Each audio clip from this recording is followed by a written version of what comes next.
Hi friends, welcome to Career Growth 360. உங்களுக்கு coding கற்றுக்க interest இல்லையா? பட் இருந்தாலும் ஐடி கம்பெனியில் ஜாப் ஜாயின் பண்ணணும் அப்படிங்கிற ஆசை இருந்துச்சுன்னா அப்போ இந்த வீடியோ உங்களுக்கானது தான்.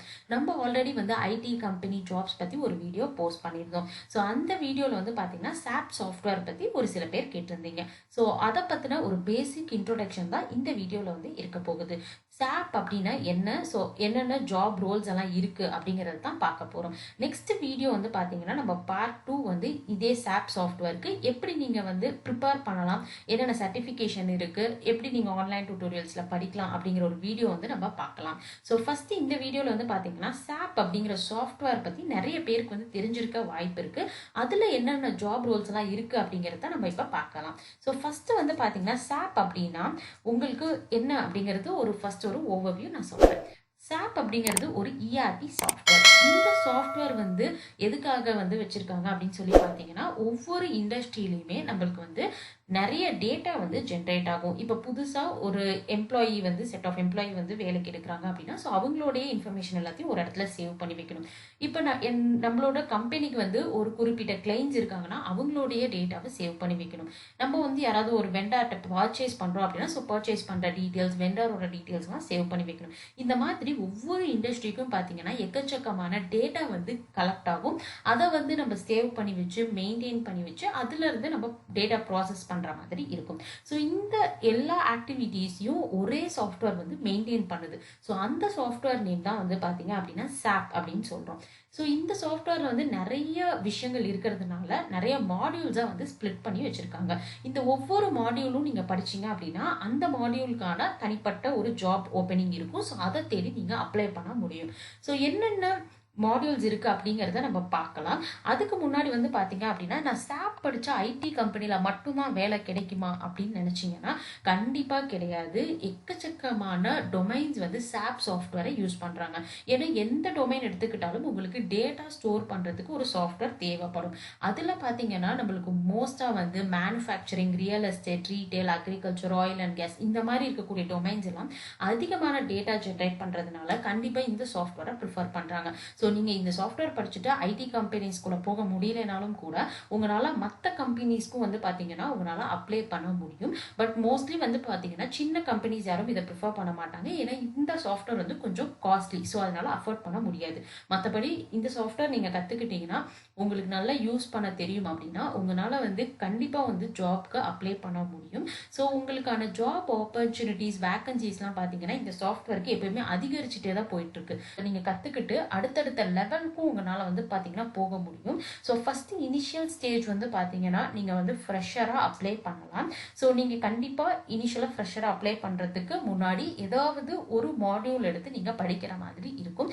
என்னென்ன மாடியூல்ஸ் இருக்குது அப்படிங்கிறத நெக்ஸ்ட்டு நம்ம பார்க்கலாம். ஸோ இனிஷியலாக நீங்கள் ஃப்ரெஷராக ஸ்டார்ட் பண்ணுறீங்க அப்படின்னா 1 or 2 years எக்ஸ்பீரியன்ஸ் ஆகிறப்ப நீங்கள் ஜூனியர் கன்சல்டன்ட்க்கு மூவ் ஆகலாம். அடுத்து consultant, senior consultant, team lead, இந்த மாதிரி அடுத்தடுத்த பொசிஷனுக்கு உங்களால் போக முடியும். ஸோ இனிஷியலாகவே பார்த்தீங்கன்னா உங்களுக்கு சேலரி பேக்கேஜ் நீங்கள் 3.5 lakh, அதாவது நீங்கள் ஒரு ஃபங்க்ஷனல் சப்போர்ட்க்கு நீங்கள் போகிறீங்க அப்படின்னா உங்களுக்கு 3.5லேருந்து ஸ்டார்ட் ஆகும். இதே நீங்கள் டெக்னிக்கல் சைட் நீங்கள் போகிறீங்க அப்படின்னா அது உங்களுக்கு ஒரு 6 to 7 lakhலேருந்து அட் இனிஷியல் ஸ்டேஜ்லேயே உங்களுக்கு சேலரி பேக்கேஜ் ஸ்டார்ட் ஆகுது.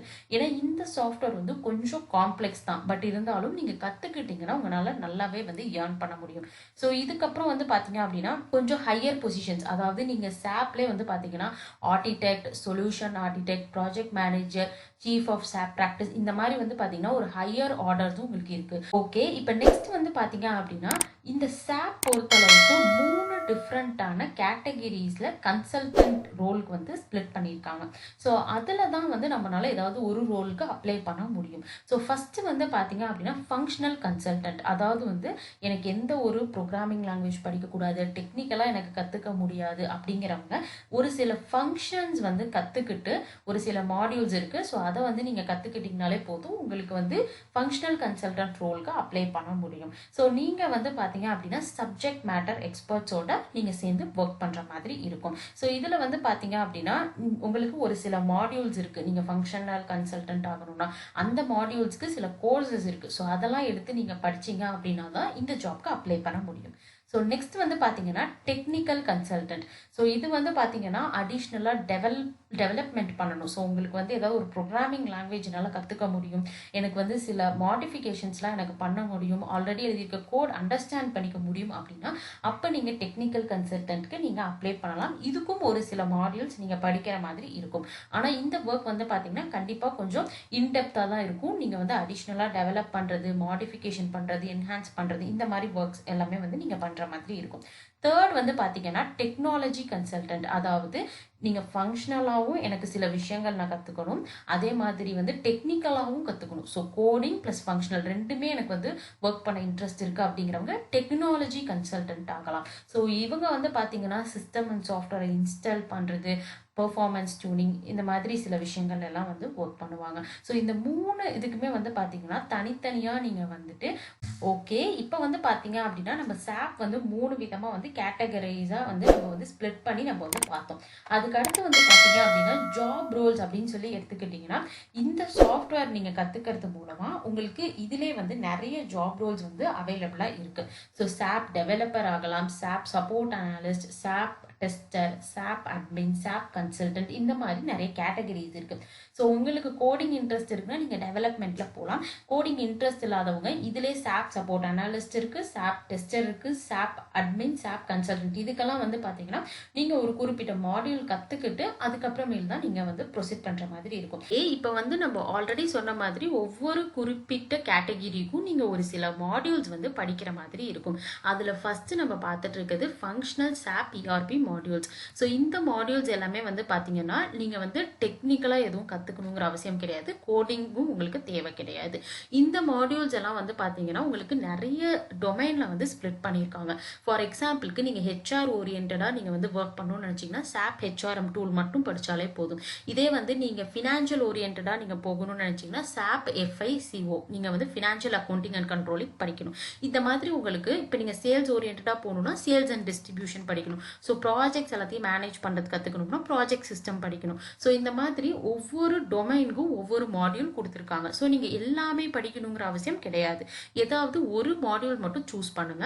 ஸோ இப்போ சாப் ஹெச்ஆர்எம் சூஸ் பண்ணுறீங்கன்னா அதுக்குன்னு சொல்லிட்டு சில கோர்சஸ் வந்து அவைலபிளாக இருக்குது. ஸோ பெய்ட் கோர்சஸும் இருக்குது, ஃப்ரீ கோர்சஸும் இருக்குது. அதை மட்டும் நீங்கள் கம்ப்ளீட் பண்ணி சர்டிஃபிகேஷன் நீங்கள் கம்ப்ளீட் பண்ணீங்கன்னா உங்களுக்கு வேலிடாக இருக்கும், ஈஸியாக உங்களுக்கு ஜாப் கிடைக்கும். ஸோ இதுதான் வந்து பார்த்தீங்கன்னா ஃபங்க்ஷனல் சாப் இஆர்பி மாடியூல்ஸ் பொறுத்தளவுக்கு. அடுத்து வந்து பார்த்தீங்கன்னா டெக்னிக்கல் சாப் இஆர்பி மாடியூல்ஸ். ஸோ இதில் வந்து பார்த்தீங்கன்னா உங்களுக்கு சாப் பேசிக்ஸ் இருக்குது, சாப் செக்யூரிட்டி இருக்குது. ஸோ இது ரெண்டும் படிச்சிங்கன்னா நீங்கள் வந்து சாப் அட்மினிஸ்ட்ரேட்டருக்கு நீங்கள் அப்ளை பண்ண முடியும். ஸோ வந்து இப்போ நான் டேட்டாலாம் மேனேஜ் பண்ணி நான் வந்து ஒரு அட்மின் ரோலில் எல்லாமே வந்து நான் சேவ் பண்ணி டெய்லி பேசிஸில் வந்து எல்லாமே கரெக்டாக இருக்காங்க செக் பண்ணுறதாக இருக்கட்டும், பேக்கப் எடுக்கிறதாக இருக்கட்டும், இந்த மாதிரி விஷயங்கள் எல்லாமே வந்து பார்த்தீங்கன்னா அட்மின் வந்து பண்ணுவாங்க. ஸோ அதுக்கேற்ற மாதிரி வந்து பார்த்தீங்கன்னா நீங்கள் படிக்கலாம். அப்படி இல்லைன்னா நீங்கள் சாப் அட்வான்ஸ்டு பிஸ்னஸ் அப்ளிகேஷன் ப்ரோக்ராமிங் படிக்கலாம். ஸோ இதில் வந்து பார்த்தீங்கன்னா சாப் ஹானா இருக்குது, ஸ்னாப் நெட் வீவர் இருக்குது, ஸ்னாப் ஐஎஸ் இருக்குது. ஸோ இதுலேயும் வந்து பார்த்தீங்கன்னா உங்களுக்கு வந்து கஸ்டமர் ரிலேஷன்ஷிப் மேனேஜ்மெண்ட் தனியாக இருக்குது.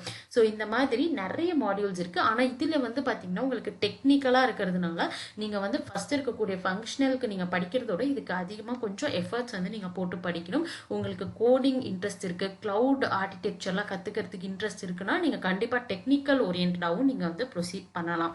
ஸோ இது வந்து பார்த்தீங்க அப்படின்னா உங்களுக்கு வந்து இப்போ ஃபங்க்ஷனலுக்கு தனியாக இருக்குது, டெக்னிக்கலுக்கு தனியாக இருக்குது. சப்போஸ் நீங்கள் வந்து டெக்னாலஜி கேட்டகிரிக்கு நீங்கள் வந்து மூவ் ஆகணும் அப்படின்னு நினச்சிங்கன்னா கண்டிப்பாக நீங்கள் டெக்னிக்கல்லையும் நீங்கள் ஏதாவது 1-2 மாடியூல்ஸ் படிச்சிருக்கணும், அதே மாதிரி ஃபங்க்ஷனல்லையும் நீங்கள் 1-2 மாடியூல்ஸ் எடுத்து நீங்கள் படிச்சிருக்கணும். அப்போ தான் உங்களால் வந்து டெக்னாலஜி கேட்டகிரிக்குள்ளே போக முடியும். எந்த மாடியூல்ஸ் எல்லாம் படித்தா எனக்கு வந்து ஓரளவு நல்ல சேலரி கிடைக்கும், அதாவது ஒரு இனிஷியல் ஸ்டேஜ்லேயே ஒரு 7 to 8 lakh per annumலேருந்து நீங்கள் ஸ்டார்டிங் எக்ஸ்பெக்ட் பண்ணுறீங்க அப்படின்னா கண்டிப்பாக இந்த பர்டிகுலர் மாடியூலில் ஏதாவது ஒரு மாடியூல் வந்து நீங்கள் ட்ரை பண்ணி படிக்கலாம். ஸோ இது எல்லாமே வந்து பார்த்தீங்கன்னா இப்போ இருக்கக்கூடிய ட்ரெண்டிங்கில் இருக்கக்கூடிய மாடியூல்ஸ் ப்ளஸ் உங்களுக்கு சேலரி அண்ட் ஜாப் ஆப்பர்ச்சுனிட்டி எல்லாமே வந்து பார்த்தீங்கன்னா இந்த மாடியூல்ஸ் எல்லாத்துக்குமே வந்து கொஞ்சம் ஹை பீக்கில் தான் இருக்குது. ஸோ அதனால் இதில் ஏதாவது ஒரு மாடியூலை பிக் பண்ணி நீங்கள் படித்தாலே போதும். ஓகே, ஸோ நெக்ஸ்ட்டு லாஸ்ட்டாக நம்ம பார்க்குறது வந்து பார்த்தீங்கன்னா நீங்கள் வந்து ஏதாவது ஒரு பர்டிகுலர் மாடியூலை சூஸ் பண்ணிட்டீங்க அப்படின்னா அப்போ கண்டிப்பாக இதில் இருக்கக்கூடிய ஸ்டெப்ஸ் எல்லாம் ஃபாலோ பண்ணுங்கள். எடுத்தோடனே வந்து நீங்கள் எந்த ஒரு ட்ரைனிங்கும் பே பண்ணி ஜாயின் பண்ணாதீங்க. ஃபஸ்ட்டு பேசிக் நீங்கள் அண்டர்ஸ்டாண்ட் பண்ணிவிட்டு எப்படி வந்து என்னென்ன டெக்னிக்கல் டேர்ம்ஸ் எல்லாம் யூஸ் பண்ணியிருக்காங்க, எப்படி ஒர்க் ஆகுது சிஸ்டம், அந்த மாதிரி சில பேசிக் விஷயங்கள்லாம் நீங்களாக வந்து ஃப்ரீயாக இருக்கக்கூடிய டுட்டோரியல்ஸ் யூஸ் பண்ணி நீங்கள் படிக்க ஸ்டார்ட் பண்ணுங்கள். ஓரளவு உங்களுக்கு வந்து எல்லாமே புரிஞ்சதுக்கப்புறம் நீங்கள் வந்து ட்ரைனிங் சென்டராக இருக்கட்டும், அப்படி இல்லை சர்டிஃபிகேஷனுக்கு அப்ளை பண்ணுறதாக இருக்கட்டும், நீங்கள் பே பண்ணி ஏதாவது வந்து படிக்க போகிறீங்க அப்படின்னாலும் நீங்கள் ப்ரொசீட் பண்ணலாம். இனிஷியலாகவே நீங்கள் பே பண்ணீங்க அப்படின்னா அவங்க எடுத்தோடனே ஒரு சில டெக்னிக்கல் டேர்ம்ஸ் யூஸ் பண்ணுறாங்கன்னா கண்டிப்பாக அது புரியாது. அதுக்காக தான் வந்து ஃபஸ்ட்டு நீங்கள் கொஞ்சம் ஃப்ரீயாக வந்து ஒரு 1 or 2 வீக்ஸ் வந்து சில விஷயங்கள்லாம் கற்றுக்கோங்க. அதுக்கப்புறம் நீங்கள் வந்து எது பெஸ்ட்டாக இருக்குது, எந்த சென்டர் வந்து பெஸ்ட்டாக இருக்குங்கிறத சூஸ் பண்ணி நீங்கள் ஜாயின் பண்ணி படிக்கலாம். ஸோ இது எல்லாமே வந்து பார்த்தீங்க அப்படின்னா இந்த கோர்சஸ் அண்ட் சர்டிஃபிகேஷன்ஸை நான் வந்து பார்ட் 2 வீடியோவில் போஸ்ட் பண்ணுறேன். ஸோ இந்த வீடியோ பிடிச்சிருந்துச்சுன்னா நம்ம சேனலை சப்ஸ்கிரைப் பண்ணுங்கள், உங்கள் ஃப்ரெண்ட்ஸுக்கும் ஷேர் பண்ணுங்கள்.